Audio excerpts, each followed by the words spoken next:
Hi everyone, my name's LucindaBurgess and today I'll be talking to you about my PICO question, which is: in patients presenting with microbiota dysbiosis, is prebiotic supplementation effective versus placebo in restoring beneficial gut bacteria and therefore reducing associated symptoms?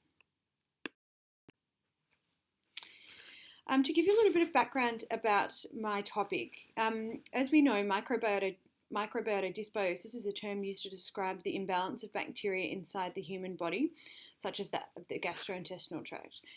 Intestinal microbiota is made up of trillions of non-pathogenic bacteria and viral microorganisms that become essential in colonic function, host immunity, and various metabolic functions. The two bacteria groups that were analysed within this review is the actinobacteria, so that includes bifidobacteria and lactobacillus, and then the bacteroidecytes and the Firmicutes ratio. So that's a ratio between different phylum bacteria, and we would like that ratio to be at a 1-to-1, but it has become increasingly sort of obvious in human microbiota that the Firmicutes is a lot higher, and that pushing that ratio, sort of an imbalance of that ratio,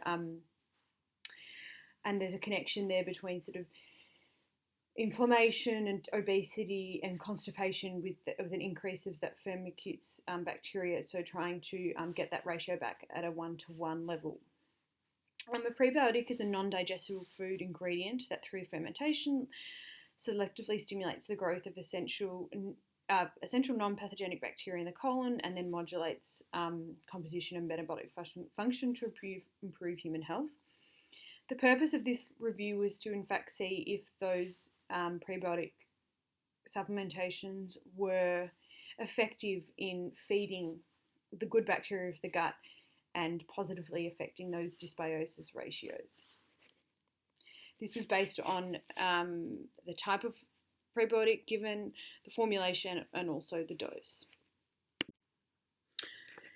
So talking about, moving on to the results, all studies were double-blinded, randomized, and placebo. The main outcomes in relevant order were the fecal microbiota analysis, gastrointestinal symptoms, which included stool frequency, and then there was short-chain fatty acid synthesis, and then one study did look at serum endotoxin levels from those bacteria levels. 4 out of the 5 studies noted clinically significant improvements, while 1 actually failed to prove. Just having a quick look at the dosages across the 5 studies, this is something that did actually become a little bit of a limitation of this literature review, is that they did use a variation of dosages, anything from 30 grams to 5 grams, and then I did use different types of prebiotics, which becomes hard to compare and come to a conclusion about the studies, because they're all using different types of prebiotics and they're all different in their own way. So there was resistant starch, fructose oligosaccharides, and an inulin, lactolol, and aloe vera formulation. So yeah, it's important to look at that and see the limitation in this review, knowing that there is quite a lot of variation with the interventions. So the results across the 5 studies you can see in the table there. And just important to note, I guess the key takeaways are that across all studies except for 1, they did see a statistically significant increase in bifidobacteria, so that's that beneficial bacteria of the gastrointestinal tract, and they were all had p-values to show that they're statistically significant. Stool, there was a proof of effect that the intervention did help with softening the stool and improve stool consistency across 3 out of the 5 studies, and also back to bacteria levels, the Firmicutes bacteria ratio, the relative abundance of that bacteria did reduce, bringing that ratio back down and then positively affecting that and eradicating that dysbiosis. One study, it's important to note, they did record gastrointestinal symptoms worsened during the prebiotic intervention.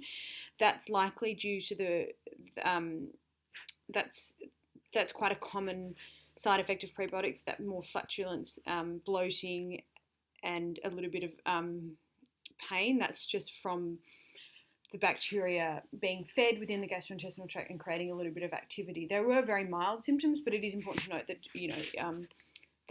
symptoms did worsen. So that's obviously going to have clinical significance and relevance if you were going to use prebiotic supplementation in clinic.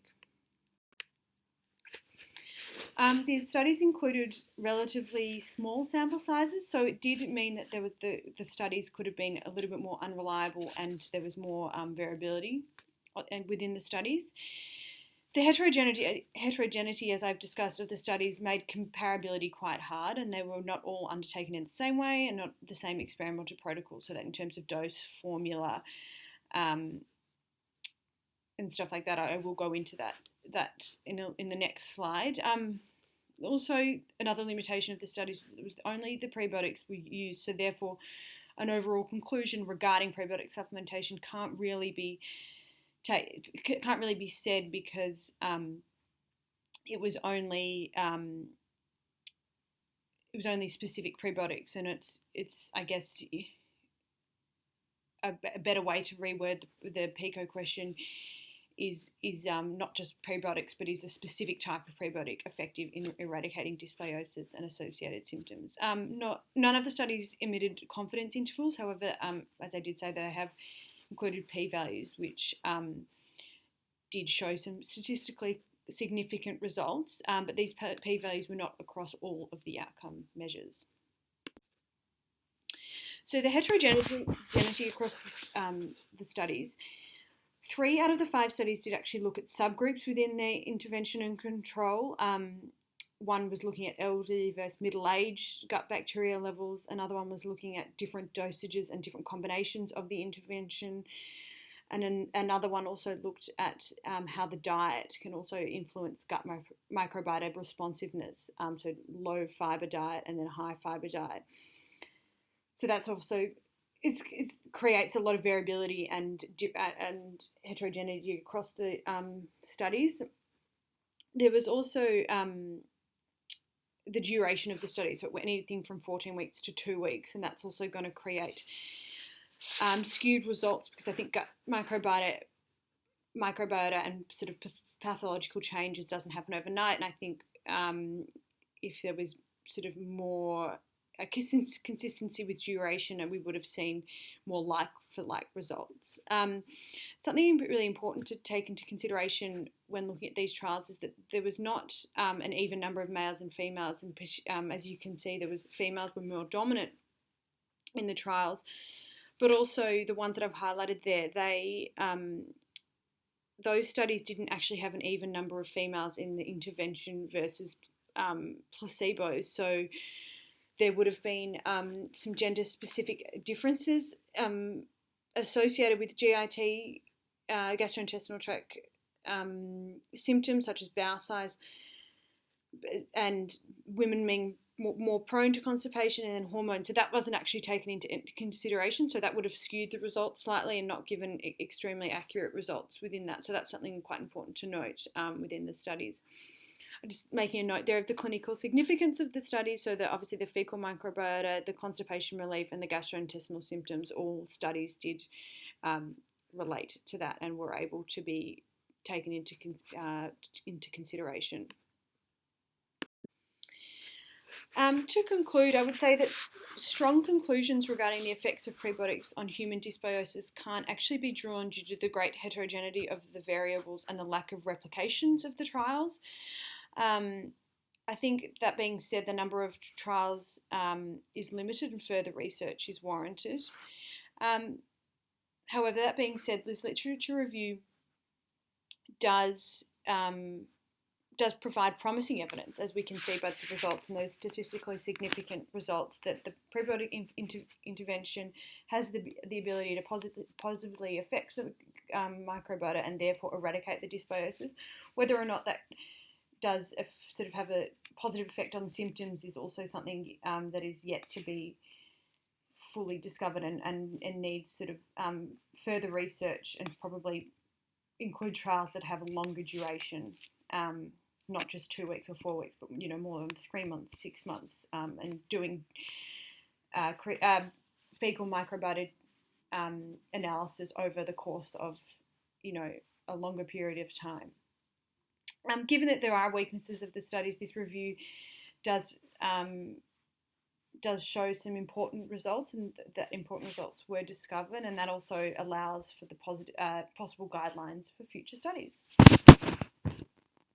And that is everything. Thank you so much.